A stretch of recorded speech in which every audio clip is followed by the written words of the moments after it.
La question est de savoir pourquoi tout ce qu'on a fait depuis 5 ans n'a pas suffi pour nous sortir de la crise. Qu'est-ce qui cloche? Et peut-être que le diagnostic qu'on avait posé n'était pas le bon.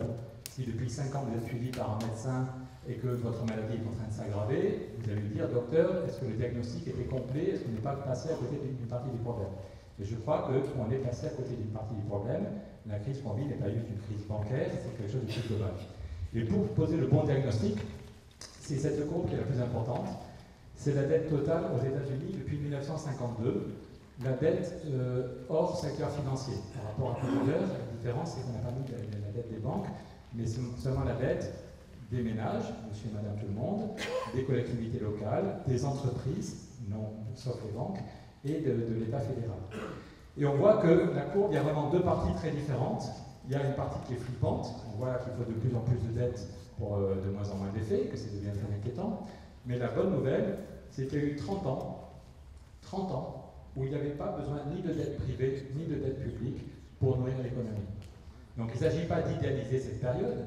Il y avait déjà des problèmes de gaspillage, il y avait déjà des problèmes de pollution, il y avait déjà des problèmes d'exclusion, mais globalement, il y avait une prospérité assez bien partagée.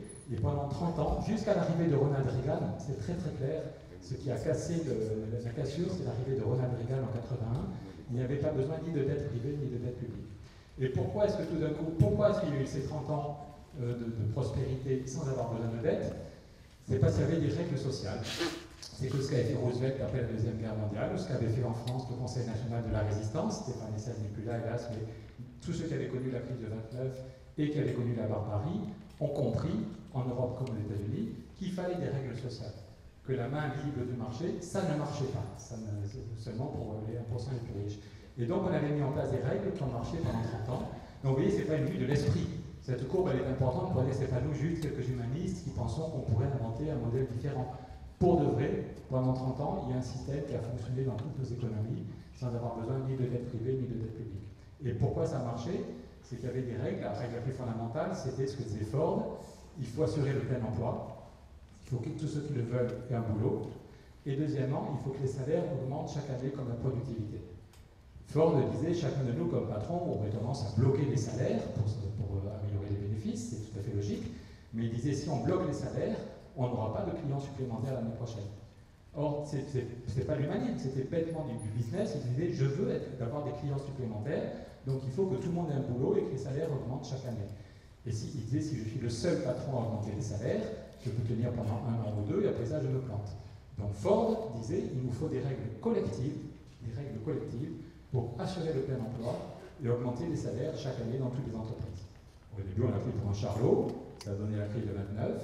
Mais après la crise de 29, dans tous nos pays, on a mis en place des règles sociales qui assuraient globalement le plein emploi et le fait que tous les salaires augmentaient chaque année dans toutes les entreprises qu'on a productivité. Et puis la cassure, c'est en 81-82, c'est Ronald Reagan, c'est Thatcher qui arrive au pouvoir et explique que tout ça c'est très bien, mais que c'est en fait une atteinte insupportable à la liberté individuelle. Et l'intellectuel de la bande, c'est Friedman, parce que Ronald Reagan n'a jamais prétendu être l'intello de la bande. Et l'intello, c'était Friedman, et dans tous ses bouquins, vous les voyez, c'est à chaque fois le mot liberté, le mot freedom dans tous les titres. Et au nom de la liberté personnelle, ce qui est un truc fondamental, il explique que toutes ces règles collectives sont insupportables. Et effectivement, quand vous demandez à quelqu'un, est-ce que tu préfères être libre ou est-ce que tu veux un carcan, la plupart des gens choisissent la liberté. Donc d'un point de vue philosophique, d'un point de vue anthropologique, c'est génial. Mais simplement, dans la réalité, quand vous avez des millions de chômeurs et des millions de précaires, quelle est la liberté authentique de négocier son salaire? Dans beaucoup d'entreprises, la négociation, c'est si tu n'es pas content, tu peux aller voir ailleurs. Et même un patron de PME qui voudrait augmenter les salaires, si la PME concurrente n'augmente pas les salaires, il ne peut pas augmenter les salaires s'il n'y a pas de règles collectives. Donc on voit bien que l'absence de règles d'un contexte de concurrence très forte et d'un contexte de chômage de masse fait que la négociation sur les salaires est complètement déséquilibrée. Donc du point de vue philosophique, c'est très beau, cette liberté individuelle de négocier, mais voilà ce que ça donne globalement. Si tu n'es pas content, tu vas voir ailleurs. Si tu n'es pas content, tu vas voir ailleurs. Ce qui va au salaire, la courbe en rouge, c'est pour l'ensemble des pays de l'OCDE. C'était 67% du PIB, 67% du PIB qui allait au salaire et aux cotisations au début des années 80, et ça n'est plus que 57%, 10% de moins quand la crise éclate. Donc c'est un changement considérable qui a profité aux actionnaires et il y a 10 points du PIB en France, c'est l'équivalent de 200 milliards cette année, qui auraient dû aller aux salariés, et donc aux caisses de retraite, aux caisses de sécu, et à l'État, via la TVA, et 200 milliards qui sont partis vers les marchés financiers. Et donc, pendant un moment, on a fait vivre le système en permettant aux gens de s'endetter. On disait aux gens, ok, tu n'as pas eu d'augmentation depuis 5 ans, depuis 10 ans, ok, tu n'es pas très bien payé, mais t'inquiète pas, tu peux quand même acheter un appartement, tu peux quand même acheter une voiture, on va te prêter l'argent. Donc, ce qu'on ne donnait pas par le salaire, on le mettait à disposition par la dette privée. Et donc, c'est comme ça qu'on a maintenu le système. Patrick Artus montre que la zone euro serait en récession depuis l'an 2000 si on n'avait pas poussé les familles espagnoles, les familles françaises, les familles anglaises à s'endetter. On serait en récession depuis 2000 parce que ce qui va aux salariés, ce qui va à monsieur et madame tout le monde, est trop faible. Donc vous voyez qu'au total, c'est quand même considérable.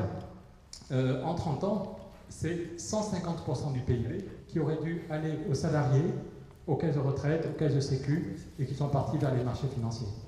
How much? 150% du PIB. 150% du PIB. Non, c'est juste que quand on parle de la dette publique, quand on dit qu'en France, il y a un gros problème parce que la dette publique est à 95% du PIB. Donc, ok, c'est vrai, c'est un vrai problème. On a accumulé en France, comme dans la zone euro, 95% du PIB de dette publique. Mais on peut aussi parler de la dette des marchés financiers vis-à-vis des peuples. Il y a 150% du PIB qui aurait dû aller au peuple, aux services publics, à l'économie réelle, et qui sont partis vers les marchés financiers. Alors certains pourraient dire, ok, les salariés ont fait un effort, mais c'est de l'argent qui est parti pour l'investissement, pour la recherche. La réponse est non. Toutes les études montrent que ce n'est pas plus d'argent pour la recherche ou pour l'investissement, c'est parti à 0,2% de la population mondiale. C'est le Figaro Économie, donc ce n'est pas la gauche de la gauche de la gauche, c'est le Figaro Économie qui disait l'autre jour, la fortune cumulée des 0,2% les plus riches est de 39 000 milliards de dollars. 39 000 milliards de dollars. Je vous rappelle que l'Europe a failli exploser parce qu'on cherchait 110 milliards pour la Grèce. Mais les 0,2% en dehors de la Grèce. Donc vous voyez le niveau de concentration auquel on est arrivé. Donc on voit bien que la crise qu'on vit n'est pas seulement une crise financière. La crise qu'on vit, c'est le résultat de 30 ans de crise sociale. C'est le chômage et la précarité qui sont dans la tête de tout le monde. La trouille du chômage est dans la tête de tous les salariés. La concurrence entre les PME s'aggrave. Donc la négociation sur les salaires est complètement déséquilibrée. Si tu n'es pas content, tu vas voir ailleurs. Il y a des sommes considérables qui sont parties vers les marchés financiers, ce qui a provoqué une euphorie. Plus avec le lobbying, ils ont eu le droit de faire des dérivés, des produits dérivés. Donc il y a eu un lobbying aussi assez efficace. Mais en plus, l'euphorie, s'ils se disent que tous les ans, ils gagnent plus, donc ils anticipent sur le fait qu'ils vont gagner encore plus dans 5 ans, donc ils inventent des produits pour miser sur ce qu'ils vont gagner dans 5 ans. Et on a caché le problème en permettant aux gens de s'endetter, mais quand on arrive à un maximum de dette privée, on tombe en récession parce que ce qui va à la consommation de monsieur et madame tout le monde n'est plus suffisant. Donc la crise financière qu'on vit depuis 5 ans, c'est le résultat de 30 ans de crise sociale. Donc en même temps, le chômage est la conséquence la plus visible de la crise, c'est par là qu'on a commencé, mais le chômage est aussi la cause fondamentale. Donc on ne peut pas dire réglons d'abord la crise financière et puis on s'occupera du chômage. Il faut en même temps s'attaquer aux deux problèmes. Il faut... Je n'ai pas saisi le lien. Je n'arrive pas à comprendre comment ça, le chômage est la cause au fait que justement, là j'ai l'impression que c'est un investissement vers les marchés financiers. Je n'arrive pas à comprendre. Parce que le fait que les actionnaires soient... Quel est le lien entre le chômage et la crise financière? Le fait que les actionnaires soient gourmands, c'est vrai depuis 4 siècles. Depuis qu'on a inventé ce système, par définition, quelqu'un qui apporte son capital quand on crée une entreprise, il prend un risque, parce que si l'entreprise se plante, il perd son argent. Par contre, si l'entreprise va bien, si tu lui demandes est-ce que tu préfères une rentabilité de 5 ou de 15%, il préférera une rentabilité de 15%. Donc par définition, les actionnaires ont été toujours gourmands. Mais il y avait des systèmes qui les contraignaient. Soit c'était des lois et des règlements, et Ford qui dit qu'il faut qu'il y ait une loi pour qu'on augmente les salaires chaque année. Et donc il y a eu des lois, jusqu'en 82 en France, il y avait une loi, on a désindexé les salaires, mais jusqu'en 82, il y avait une loi, tu n'avais pas le choix, tu augmentais tes salaires, tous les salariés. Donc soit c'était la loi, soit c'était le rapport de force sur le marché du travail. Parce que si un salarié n'était pas content, ça fait 5 ans qu'il n'a pas été augmenté, il s'ennuie, le boulot est répétitif, il donne dans ces cas-là, une situation de plein emploi, il peut donner sa démission et il retrouvera un boulot mieux payé ailleurs. Donc, soit par la loi, soit par le rapport de force sur le marché du travail, tu pouvais limiter la gourmandise des actionnaires.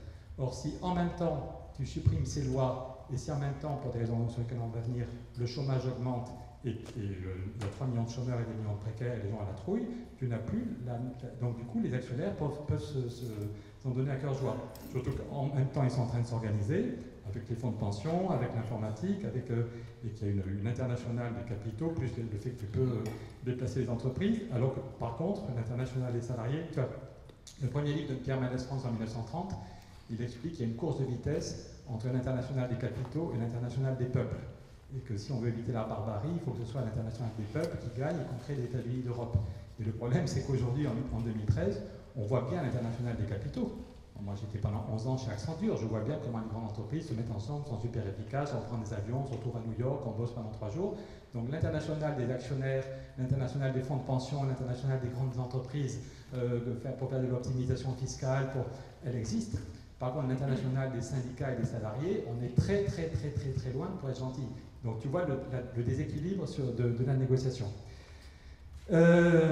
Donc, ce que dit Stiglitz, c'est que depuis 2005, on s'est contenté de déplacer les fauteuils sur le pont du Titanic, on fait des grandes déclarations, mais on n'a rien changé. La semaine dernière, dans les Échos, il y avait une courbe, je vous ai montré la part des salaires, mais il y a 2 semaines, dans les Échos, il y a une courbe de la CNUSED, donc un organisme de l'ANU, qui montre que la part des salaires continue à baisser de façon parfaitement linéaire, c'est une droite parfaite, jusqu'en 2011. La courbe que je vous ai montrée, elle s'arrête en 2008, c'est une chiffre de l'OCDE, mais il y a 2 semaines, dans les Échos, on voit que la courbe... Et donc c'est assez troublant, parce que le même jour, le directeur de cabinet de Jean-Marc Ayrault me disait, mais à ton avis, pourquoi est-ce que la croissance ne redémarre pas? Et je lui expliquais, à cause des inégalités, voilà. Alors que dans les Échos, qui sont quand même pas un journal très à gauche, tu avais toute une page pour dire, la croissance ne peut pas redémarrer, vu le niveau d'inégalité, et tu avais la courbe, mais c'est parfaitement la droite parfaite qui continue. Dans tous les pays, la part des salaires continue à diminuer, et les 1% les plus riches ne savent plus quoi faire de l'Afrique. Une fois qu'ils ont acheté leur 8e maison de vacances, ils ne savent plus quoi faire et ça tourne sur les marchés financiers. J'accélère, donc Stiglitz a raison, on va vers l'iceberg, et il faut s'attaquer en même temps à 2 problèmes. La partie visible de l'iceberg, c'est la question des marchés financiers, c'est la question des paradis fiscaux, c'est la question de la fiscalité, c'est la question de la régulation des banques. Et puis la partie invisible de l'iceberg, c'est la plus grosse et la plus dangereuse, c'est la question du chômage, de la précarité, des inégalités de revenus. Encore une fois, s'il y avait moins de chômage et moins de précarité, les actionnaires ne pourraient pas obtenir chaque année 1% du PIB en plus de ce qu'ils avaient pris l'année précédente. Donc quand on dit ça, en fait on n'a rien inventé parce qu'on se rend compte que Roosevelt, avant le grand sommet de Bretton Woods en 1944, qui va inventer des nouvelles règles financières et bancaires et monétaires, le premier acte de la reconstruction, quand les Alliés pensent qu'ils vont gagner la guerre contre les nazis, la première chose qui est faite, c'est la déclaration de Philadelphie. Là, vous voyez Roosevelt qui est en train de signer avec les autres chefs d'État, la déclaration de Philadelphie, qui dit quoi? Priorité à la justice sociale. Le travail n'est pas une marchandise. On peut croire que c'est du José Bové, c'est du Roosevelt. La pauvreté, où qu'elle existe, constitue un danger pour la prospérité de tous. Et donc les chefs d'État qui sont réunis, avant de prendre 3 semaines pour travailler sur les questions monétaires et bancaires, la première décision des chefs d'État qui sont réunis à Philadelphie, c'est dire priorité à la justice sociale. Il faut dans chaque pays et dans le commerce mondial des règles concrètes sur le salaire minimum, sur le plein emploi, sur la retraite des vieux, sur l'équilibre, le partage équitable des fruits du progrès. Donc ce n'est pas du pipeau humaniste si tous les hommes étaient frères. Ils expliquent que dans chaque pays et dans le commerce mondial, il faut des règles qu'on respecte pour de vrai sur le salaire minimum, sur la retraite des vieux, sur le partage entre ce qui va aux salariés et ce qui va aux actionnaires.